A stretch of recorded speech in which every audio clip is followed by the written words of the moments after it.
I mean, I remember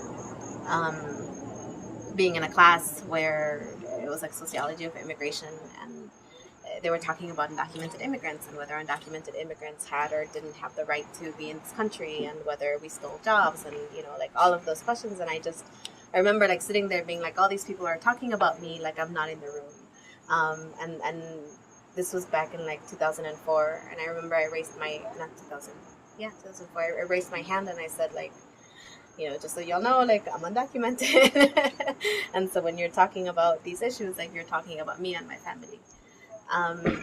And yeah, and I think like that was for me like part of starting to think about how to use our stories, because like I don't know, like it's like we can't vote, right? Like um we don't count on all of these different ways, and like what we have is our stories and our experiences and our bodies. And I feel like that's kind of what we've been using in the coming out struggle as undocumented people too.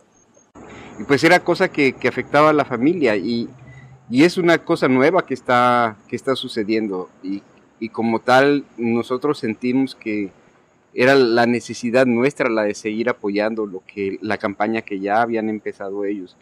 A mí me dio miedo participar en la acción de desobediencia civil, pero también tenía yo miedo.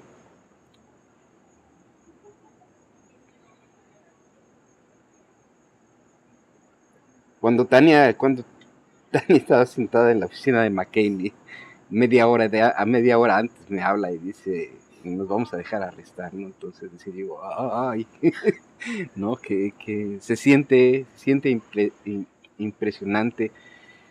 Y yo lo que le decía a ella, le digo, cuídate, mija, nada más, porque estos te pueden hacer pasar un muy mal rato.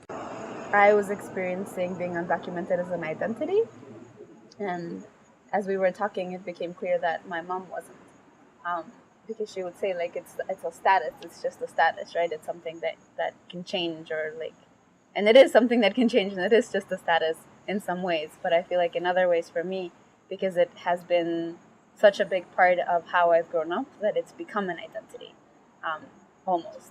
And I think sometimes that's not necessarily the most effective way to view it, but it's just the way that it feels.